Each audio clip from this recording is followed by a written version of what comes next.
తల్లిదండ్రుల ప్రోత్సాహకం, నిరంతరం శ్రమ, కృషి, పట్టుదల సాధించాలనే సంకల్పం ఉన్నత శిఖరాల వైపు అడుగులు వేసే గొప్ప విజయాన్ని సాధించిన తేజస్విని పలువురికి ఆదర్శంగా నిలిచిందని ఎన్హెచ్ఆర్సీ రాష్ట్ర కార్యదర్శి సయ్యద్ గౌస్ పాషా అన్నారు.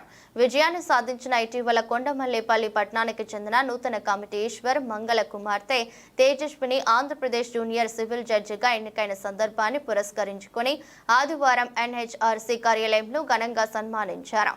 ఈ కార్యక్రమంలో రాష్ట్ర ప్రధాన కార్యదర్శి సయ్యద్ గౌస్ పాషా, నూతన కంటి ఈశ్వర్ మంగ, పెద్దిశెట్టి సత్యనారాయణ, బండి నరేష్, ముషి అంజన్, సిఏ మల్లేష్, తుకారం, అనిల్ యాదవ్, బొజ్జ నాయక్, బాబు నాయక్, రామకృష్ణ తదితరులు పాల్గొన్నారు. ఆటలాడుతుంటే మా ఇంటి ముందు చాలా సంతోషంగా అనిపించేది. ఈరోజు గెలిచేది ఏంటంటే చాలా చాలా గొప్పతనం. నాకైతే చాలా ఆనందంగా ఉంది. గురించి చెప్పలేకపోతున్నా. ఈశ్వరన్న గురించి చాలా చాలా కష్టపడి చాలా చిన్నప్పటికి వెళ్ళి మేమంతా ఒక కుటుంబంలో చాలా చిన్నప్పటికి వెళ్ళి అందరం తెలుసు. బాగా అందరికీ అందరి క్షేమాల్లో ఉండాలని, పై స్థాయిలో చూడాలని ఇంకా కూడా భగవంతుని కోరుకుంటున్నాం విషయము. ఎందుకంటే మా మహిళా విభాగంలో కానీ ఇక్కడ ఈ రూరల్ ఏరియాస్లో చాలా తక్కువ ఇట్లా జాబ్స్ ఒక పై స్థాయి జాబ్స్ కొట్టడం చాలా తక్కువ అన్నమాట మన రూరల్ ఏరియాస్లో చాలా వరకు. అదేవిధంగా న్యాయవాది వృత్తిలో ఈ విధంగా రావడం అనేది నాకు చాలా చాలా గొప్ప విషయంగా నేను భావిస్తున్నాను ఈరోజు. అదేవిధంగా మా ఎన్హెచ్ఆర్సీ ఏ రోజు ఈ ప్రతి విషయంలోనైనా తేజస్విని గారికి అదేవిధంగా వాళ్ళ కుటుంబ సభ్యులకు ఎల్లవెల్ల మేము ఉంటామని కోరుకుంటూ సెలవు. చాలా గర్వంగా ఉంది. బ్రహ్మపతి మంగ గారులకు ఒక ఆణిముత్యమ తేజస్వినిగా పుట్టినందుకు మనం చాలా గర్విస్తున్నాను.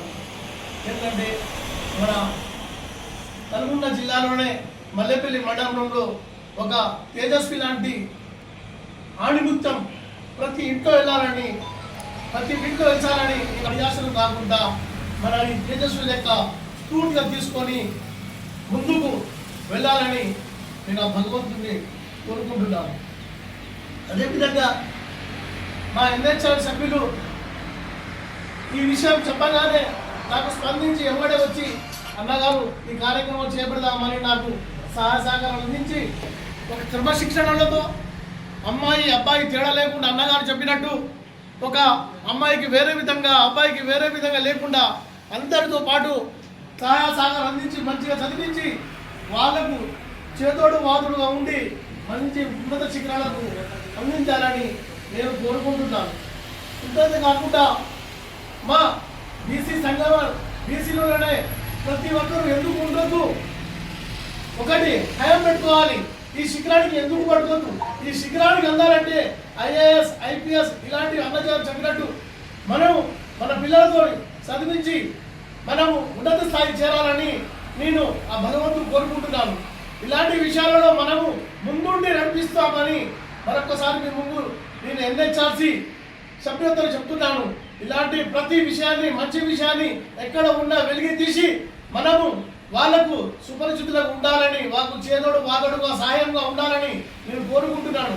అదేవిధంగా ఈ ఆణిముత్యం వీళ్ళు ఒక బీసీలో ఉండి సరే ఒక ఆణిముత్యం డైమండ్ యొక్క విలువ కట్టలేని డైమండ్ తేజస్విని అని నేను గర్వంగా చెబుతున్నాను. అందుకే మల్లెపల్లి మండలంలో మొట్టమొదటి డైమండ్ అని చెప్తున్నాను. ఇలాంటి డైమండ్ ఇంకా ఇప్పటి నుంచి ఆగదు. మల్లెపల్లి దేవుని దేవాల ఇలాంటి డైమండ్లు వస్తూనే ఉంటాయి. నేను ఒకటి చెప్తున్నా, అమ్మ తేజస్విని ఇంతతో ఆగుకుంటా మా ఆశీర్వాదం, మీ తల్లిదండ్రుల ఆశీర్వాదం, ఆ భగవంతుని ఆశీర్వాదం ఉంటాయి. ఐఏఎస్ ఐపీఎస్ మీరు ఖచ్చితంగా మీకు అలా టాలెంట్ ఉందని నేను గర్వంగా చెప్తున్నాను. అమ్మ ఇదే పాటలు మీరు నడవాలి. ఈ అవకాశం ఇచ్చిన నా ఎన్హెచ్ఆర్ సభ్యులకు మరియు మా అన్నగారితో సమానమైన ఉత్తరంగంటి ఈశ్వర్ గారికి, ధర్మపత్రికి, తేజస్వి గారికి కృతజ్ఞత తెలుపుకుంటూ సెలవిచ్చిన ప్రతి ఒక్కరికి సెలవు తీసుకుంటారు. రిజిస్ట్రేషన్ అవుతుంది అంటే నాకు చాలా గర్వంగా ఉంది.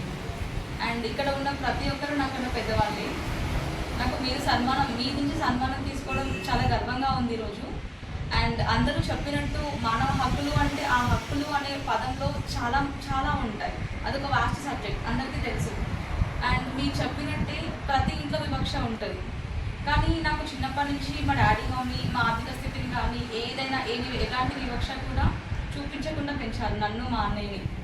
చెప్పాలంటే ఒక స్టేజ్లో మా అన్నయ్య కన్నా ఎక్కువ ఇంపార్టెన్స్ నాకు ఇచ్చారు. మా డాడీ చెప్పినట్టు మా డాడీ సోషల్ యాక్టివిటీస్లో పార్టిసిపేట్ చేస్తుండే, ఏది ఒకటి చేయొద్దు ఒకటి చేయాలి అని కాకుండా ఎప్పుడు ఏది ప్రెషర్ చేయలేదు. అండ్ చిన్నప్పటి నుంచి మా డాడీ చేసే పనుల వల్ల నాకు అది చాలా ఇన్ఫ్లుయెన్స్ అయింది. నేను ఎల్ఎల్బీ తీసుకోవడానికి ముఖ్య కారణం కూడా మా డాడీని. మా డాడీ కొన్ని పరిస్థితుల వల్ల పాలిటిక్స్ వదిలేశాడు, కానీ నాకు అసలు ఇష్టం లేకుండే పాలిటిక్స్ వదిలేయడం అనేది. నేను ఎల్ఎల్బీ చేయకపోతుంటే నేను చాలా గట్టిగా అనుకున్నాను మా డాడీ వదిలేసినప్పుడే నేను పాలిటిక్స్లోకి రావాలి, ఏదో ఒక రోజు ఉండాలి అని. నేను ఢిల్లీలో మా కాలేజ్కి నేను సెక్రటరీగా కూడా పనిచేశాను. నేను పాలిటిక్స్లో బాగా అక్కడ ఢిల్లీలో యాక్టివ్ ఉంటుండే. కానీ తర్వాత అన్ని మనకి ఇది కాదు, ఇంకేదైనా కావాలి, గవర్నమెంట్ సర్వీసెస్లో ఉండాలి, ఇలా ఉంటే నేను ఇంకేదైనా హెల్ప్ చేయగలుగుతాను చాలామందికి అన్న ఉద్దేశంతోనే. అండ్ పర్టికులర్లీ మా మమ్మీ ప్రోత్సాహం వల్లనే నేను జస్ట్ 1 ఇయర్లో ఫస్ట్ టైంతో మాత్రమే క్లియర్ చేయగలిగాను. మొత్తం నా ప్రిపరేషన్ అంతా మల్లపల్లిలోనే అయ్యింది. నాకు మల్లపల్లిలో ఉన్న వాతావరణం కానీ ప్రతి ఒక్కటి అనుకూలించింది చెప్పాలంటే. నేను లాస్ట్ ఆగస్ట్లో వచ్చేసాను కంప్లీట్గా ఢిల్లీ నుంచి. అప్పటి నుంచి వీళ్ళ ముగ్గురు నన్ను ఎంకరేజ్ చేసిన విధానం నాకు అనిపిస్తుంది. ప్రతి ఇంట్లో అట్లీస్ట్ అంటే ప్రతి ఇంట్లో ఒక సక్సెస్ఫుల్ పర్సన్ ఉంటే, మీరు అన్నట్టు ఇందాక మీరు మీ చెల్లి గురించి చెప్పారు, మీ ఇంట్లో మీరు ఎంకరేజ్ చేశారు. అంటే ఒక్కొక్కరి ఇంట్లో ఒక్క మనిషి ఉండొచ్చేమో ఎంకరేజ్ చేసేవాళ్ళు, కానీ నా అదృష్టం ఏంటంటే ముగ్గురు ఉన్నారు మా ఇంట్లో. ముగ్గురు ఈక్వల్ ఎఫర్ట్స్ పెట్టారు, ఆర్థికంగా కానీ మానసికంగా హెల్ప్ చేయడం కానీ ప్రతి ఒక్కటి. ఇక్కడ మా మమ్మీ మా డాడీ కూడా 24 ఇయర్స్ వచ్చింది అమ్మాయికి పెళ్లి చేద్దాం అన్న ఇలాంటి వివక్ష కూడా ఎక్కడా లేదు. ఏదో చేస్తుంది, ఏదో సాధిద్దాం అనుకుంటుంది, తనకు ఒక ఛాన్స్ ఇద్దాం అన్న ఉద్దేశంతో మాత్రమే ఉన్నారు. అండ్ మీరందరూ చాలా ఎమోషనల్ అయ్యారు ఈరోజు. నాకు చాలా హ్యాపీగా ఉంది. నేను ఒకటే కోరుకుంటున్నాను ఏంటంటే, మీరందరూ అన్నట్టే మీకు కూడా పిల్లలు ఉంటారు మీ ఇంట్లో, ప్రతి ఒక్కరిని ఇలానే ప్రోత్సహించండి. అండ్ అందరికీ మీ పిల్లలందరూ సక్సెస్ అయినప్పుడు మళ్ళీ ఇలాంటి ఒక మీటింగ్ కండక్ట్ చేసి నేను వాళ్ళని సత్కరించాలని చాలా గట్టిగా కోరుకుంటున్నాను. అండ్ మళ్ళొకసారి అందరికీ చాలా చాలా ధన్యవాదాలు. ఇలా మొత్తం వచ్చి హానర్ చేయడం అనేది నాకు చాలా గర్వంగా ఉంది. అండ్ నాకు ఈ పర్టికులర్ ఈ ఆర్గనైజేషన్ నుంచి నాకు గుర్తున్నంత వరకు ఈ ఆర్గనైజేషన్ స్టార్ట్ అయింది 1933లో, హ్యూమన్ రైట్స్ కమిషన్ అనేది.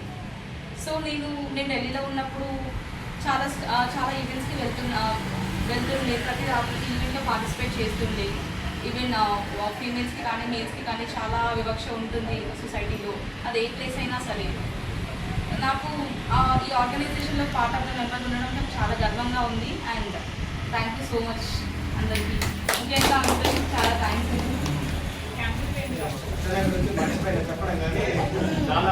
అంకుల్ చిన్నప్పటి నుంచి తెలుసు, అండ్ వాళ్ళ బాబు కూడా, వాళ్ళ పాప, మేమందరం ఒకటే క్లాస్, ఒకటే కాలనీలో ఉంటుండే. ఆంటీ వాళ్ళైతే చిన్నప్పటి నుంచి నాకు బయట నెంబర్లో కాకుండా ఇంట్లో వాళ్ళనే చూసుకుంటుండే. నేను వాళ్ళ ఇంట్లో చాలాసార్లు వెళ్ళి ఆడుకోవడం కానీ అక్కడే పెరగడం జరిగిందనమాట. అండ్ ఆంటీ అంకుల్ ఈరోజు మార్నింగ్ మా ఇంటికి వచ్చినప్పుడు నాకు చాలా హ్యాపీగా అనిపించింది. నేను అంటే వాళ్ళు స్పెషల్గా నా కోసం ఇంటికి రావడం అనేది చాలా చాలా బాగుంది.